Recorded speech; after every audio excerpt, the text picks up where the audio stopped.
I'm gonna listen to. Spencer told me that he's gonna send his mom the new Metro Boomin 21 Savage. Hell yeah. On Friday. That's gonna be lit to that shit, bro.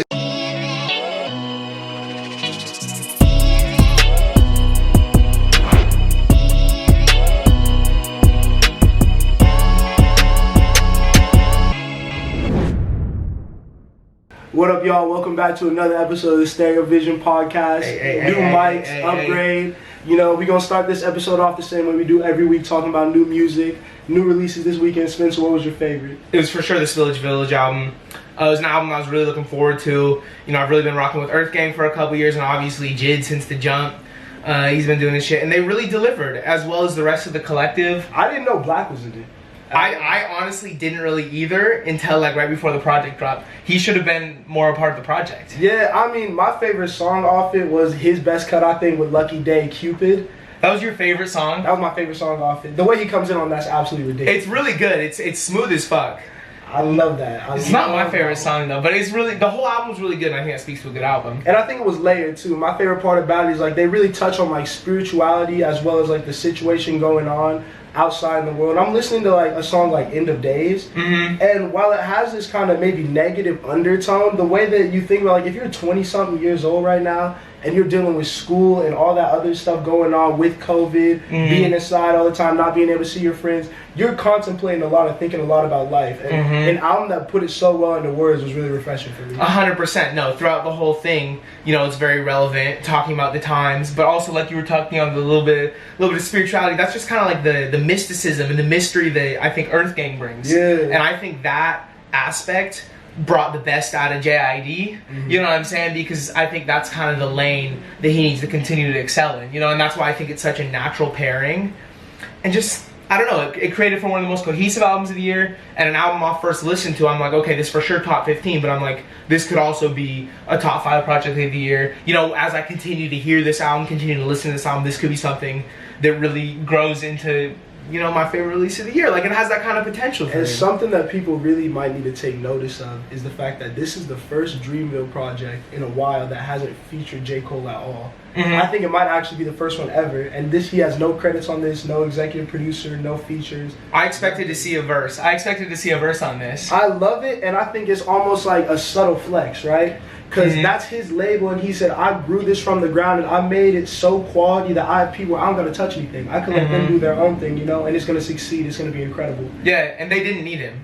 They didn't need him. Also, shout out to the women of Dreamville. Mariva is incredible. I love Psalm Sing that song was smooth. Oh my god. I gotta shout out my two favorite songs. Both two are, I think, like two of the top tracks of the year. And that's Ya Allah, Family.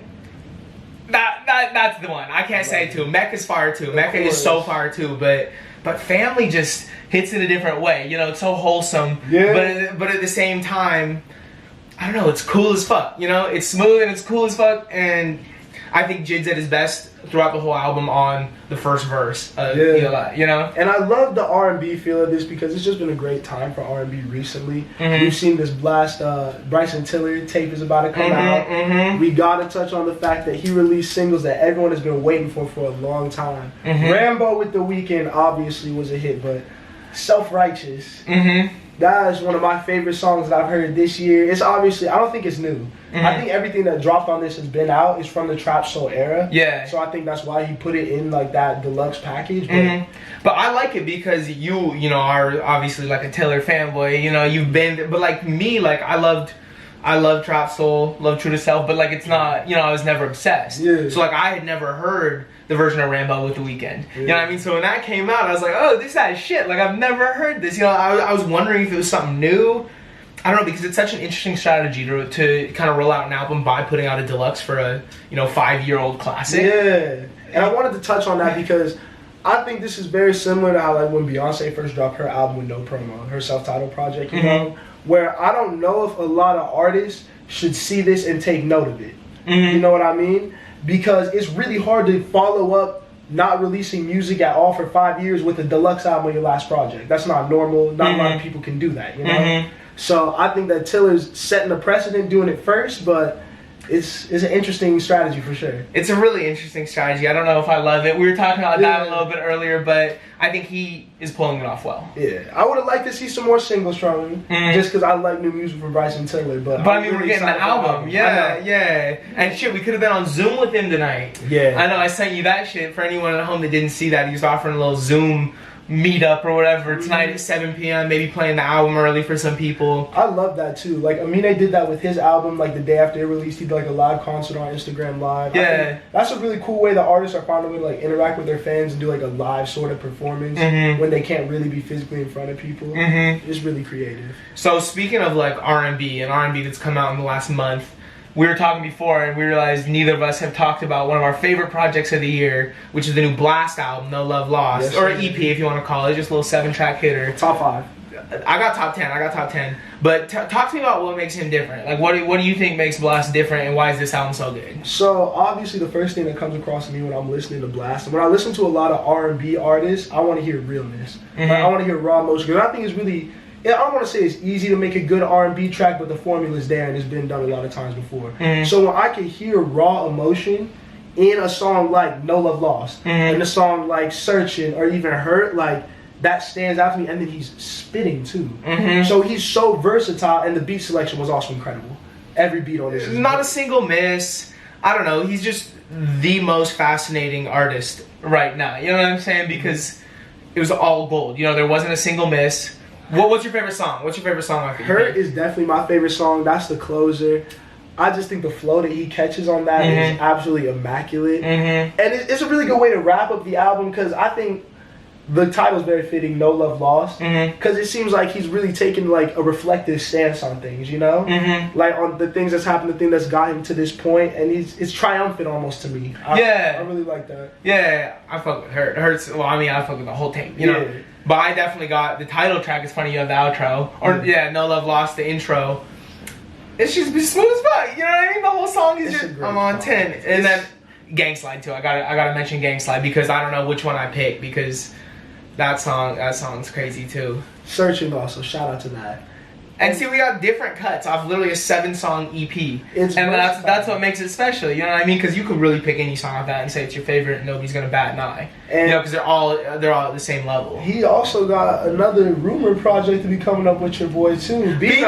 Yeah. He said they were tweeting at each other, all that stuff. He said it's time to drop it. I need that. Because obviously, 6 tape that they dropped was super fire.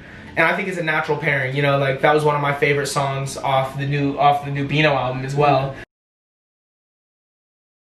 So the craziest thing for me about Baby Keem is that this man is only 19 years old.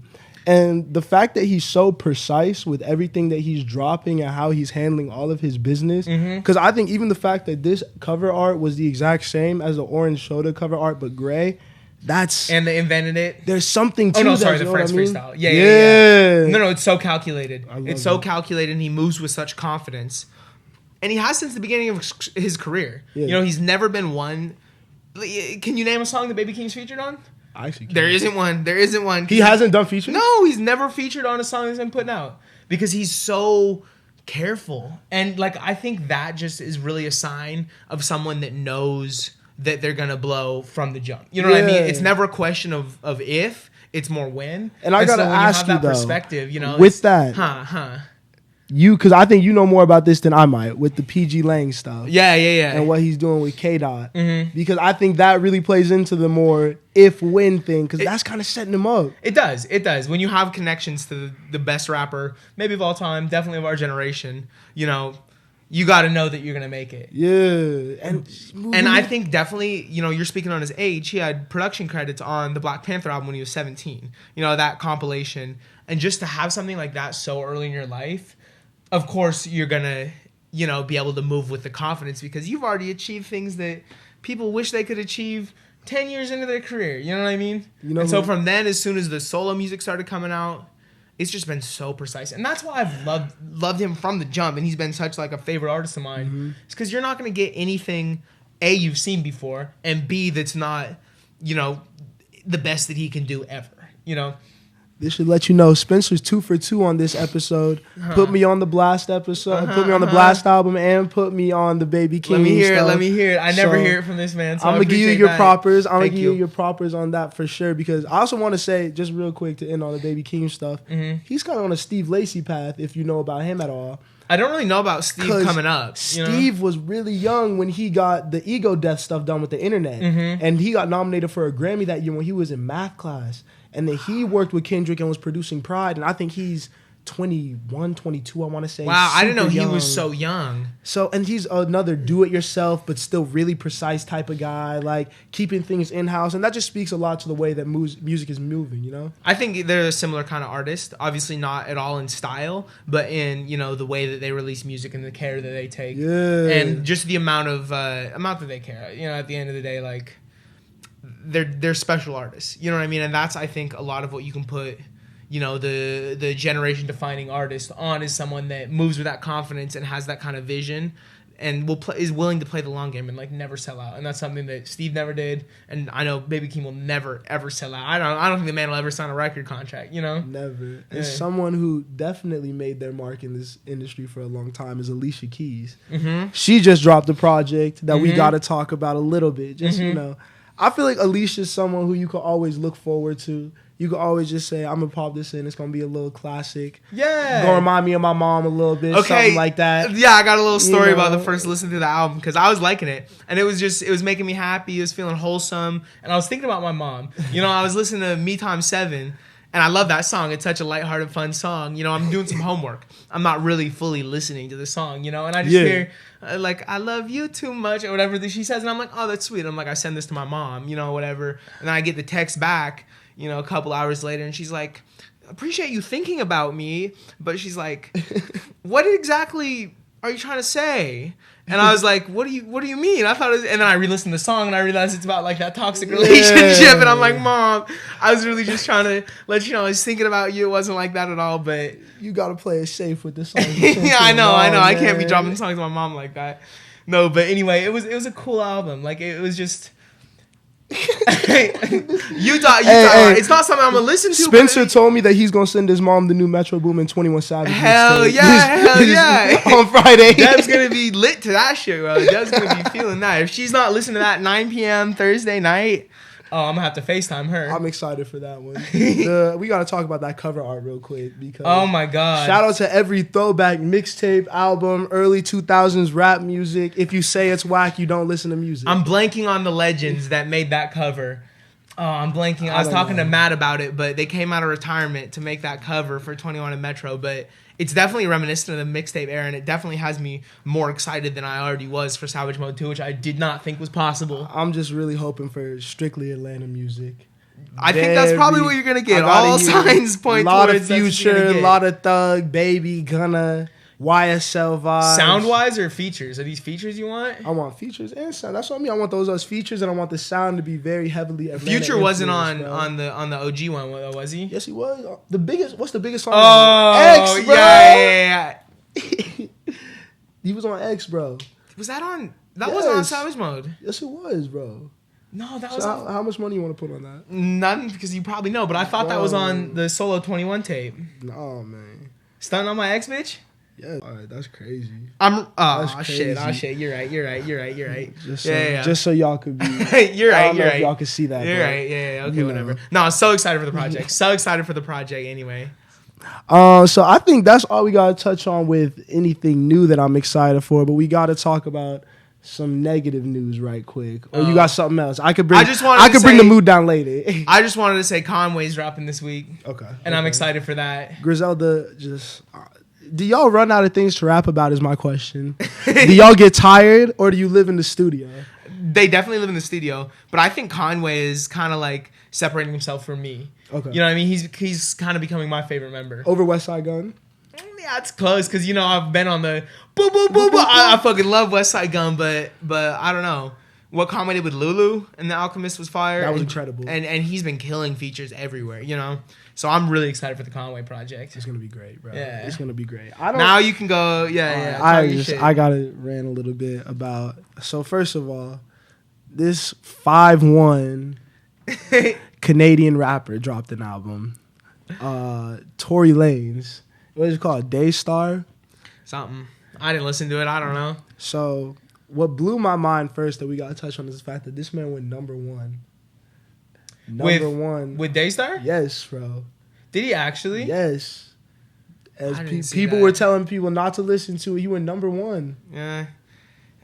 I saw that he moved, like, first week, he moved, like, 50,000 units, which is a win for an independent artist. Yeah. But I mean, so I want to get your perspective on it because I think you kind of know where I stand. Like, what do you think about people listening to it at all? Even if, like, because I can understand how you can listen to it and not be a supporter. You know what I mean? Just to see what he's talking about, see his perspective.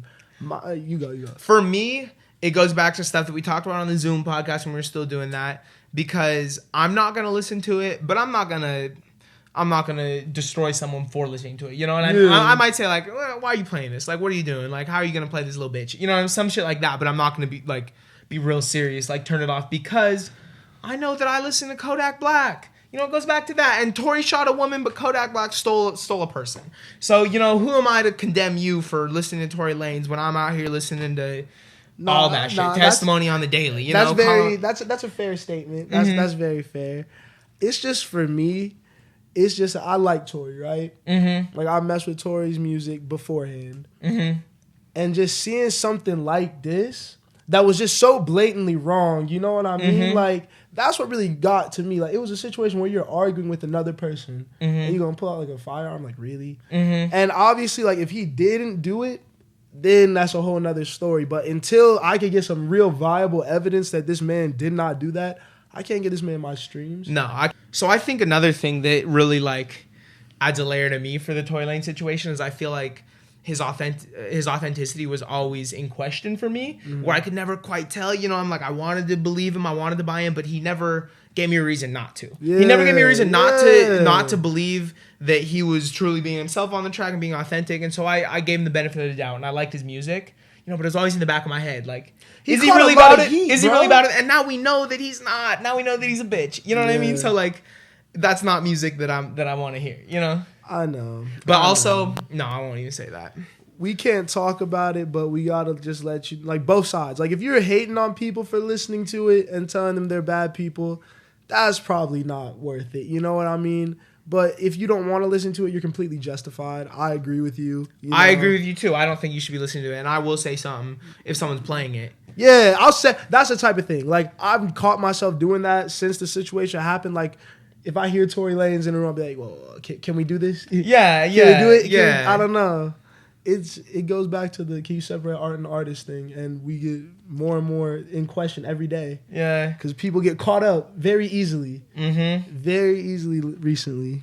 And just it being Megan, man, like everyone loves Megan. Even though we talked about how we don't listen to her music, just because it's not like necessarily our lane, it's not but for like us. But like we love Megan still. Like she's dope as fuck, and she'll kill some freestyles, you know, like. And if you say she did it for clout, that's just so uninformed and makes absolutely no sense. She's been at her pinnacle, and this didn't slow her down or accelerate her at all. Like she's stayed pretty steady.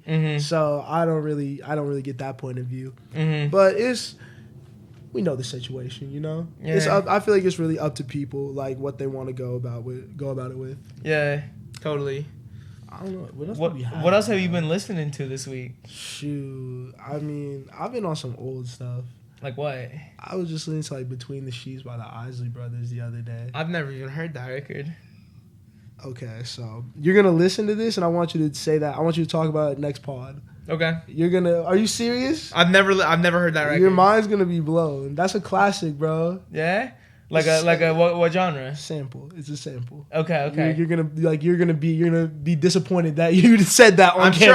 I'm sure I will. You're gonna I already said that on camera. I already fucked up the Savage Mode 1 track list on camera. So at this point, I've dug myself. We got to get a worst take thing going. You know, like someone with the worst take each podcast. Next episode, they gotta have a punishment. It's like a Shaq and a Fool highlight reel of just dumb shit we've said. Let's not make that. I think we should. I stand by all my opinions. I don't think I've said nothing crazy yet. What have you been tapped into? This week, there was another new album that I've been listening to a lot from an artist named J.R. Cruz. Okay. He's from L.A. He's still real low, but he kind of has a Dom Kennedy sound.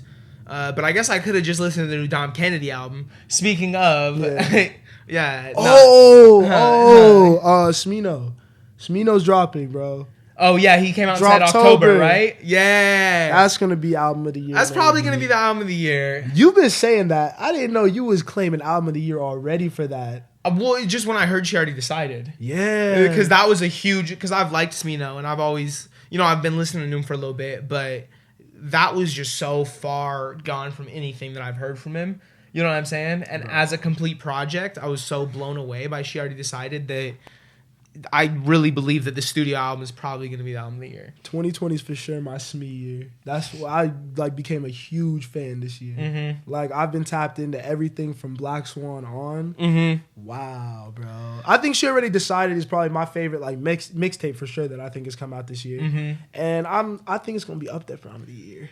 Bro, my album of the year rankings have really flipped around these past 2 weeks. Yeah. And the biggest switch, I was talking about it, these guys in the car earlier, it's the Pop Smoke album. Really? Keeps driving for me. Every week I listen to it more. Every week there's a different song. It's my second favorite album of the year right now. We filmed this on a Wednesday. Yeah, it's Woo Wednesday, so I had to bring it up. It's my second favorite album of the year right now. Okay. And off first when it dropped, it didn't even crack my top 10. Oh, that just when time. something registers for you Yeah. after they say it? No, you my said that's second your favorite album this year. right now, because when it initially came out, I feel like I was mostly tapped into the turn shit, Yeah. 4-4 Bulldog for the night. Okay. But as it aged and as it grew and as I listened to it more, I realized that any song on that tape could be my favorite song. And as I got into the slower cuts, as I got into Diana, as I got into Something Special, Enjoy Yourself, that kind of shit. And then the deluxe was so hefty and so... I gotta send you a little cut, bro. Because I know you heard... Enjoy Yourself, the original, right? With Burna Boy. It's on the remix. He put it out. It's on Spotify. Yeah. But there's a SoundCloud version, bro. Yeah? That's just crazy. That's different than the one that Listen he put to on the SoundCloud deluxe? people. Yes, bro. It's Burna Boy and him killed that, bro. Wait, but I gotta get your top 5. Albums top of the year? 5 of the year. If Pop Smoke is there. I forgot my phone. Off rip. I know you got off the top of your head. Yeah. Alfredo is number 1 still. Okay. It's still number 1. Pop Smoke number 2. She Already Decided number 3. I think this is one that's been in debate for me a lot because the Future album continues to move up. It finally surpassed Wanna. I know we talked about that on the pod. It finally lived longer than Wanna for me. I told him. But I think I'll probably go High Off Life. And then I want to put Amine there. I want to put it there, but I also want to put Bino because I still love that Gambino project that came out. That 5 spot's kind of up for grabs. But I mean, you'll see it indefinite when our October power rankings come out. Stay tuned for that. I'm surprised we were on that Amine wave very heavy when it first dropped, bro. So I wanted to talk to you about that. Do you still think it's album of the year? I'm gonna go 2 probably. 2? 2 or okay. So for me, right, it's a very personal album. I really like that album personally, but do I think there's other projects that are just so well done? Mm-hmm. The only thing that I can legitimately put ahead of it and not feel bad is Alfredo. Mm-hmm. Honestly. So mine would probably go Alfredo, Limbo, Gambino's project. I don't even know, bro. She Already Decided? Oh, yeah, wait. No Love Lost 4. And She Already Decided. You didn't say High Off Life either. Yeah, no, High Off Life is still sitting cool at number 6 for me. Okay. I've been paying it respect. Y'all been sleeping. Shit. Y'all just waking up, bro. I've been awake to that. I've been fucking with it. I've been fucking with it. It just hasn't cracked top 5 since this week. But the Amine for me, I definitely came out the shoot hot and was with you where I was like, this is probably the album of the year. Yeah. But for me, I think it was because off first listen, it was so well executed. You know what I mean? That it was so polished and put together, no skips, just really good that I was like, this is the album of the year. But then as I continued to replay it, I think there were pieces that felt too much like other artists, where the influence shined a little too strongly for me, and that kind of diminished the replay value and kind of puts it a little bit less than some of the really innovative projects I've seen this year. It's still a great album. Yeah. It's still a really exceptional album. But there's been a lot of great music that's come out this year. I love 2020 for that. Like Giveon's about to fall out of my top 10, and I never thought I'd see. And he's today. about to drop an EP just. Oh, I know. Giveon's coming too. I gotta see your top 10, bro. I'm very intrigued. I wish I had my phone on me because I've been making the updates, and that's why I don't have it off the top of my head because I've switched some shit around. But I'll show you after the episode because I got Bino in it, I got Blast in it. They deserve it. They deserve it. Blast for sure, bro. Tap into that Bino album. That's a full ass studio debut. So different, Yes, sir. But this has been another episode of the StereoVision podcast. Thank y'all for tapping in with us. Make sure to like, share, subscribe to the channel. Of course. We'll catch y'all. Peace.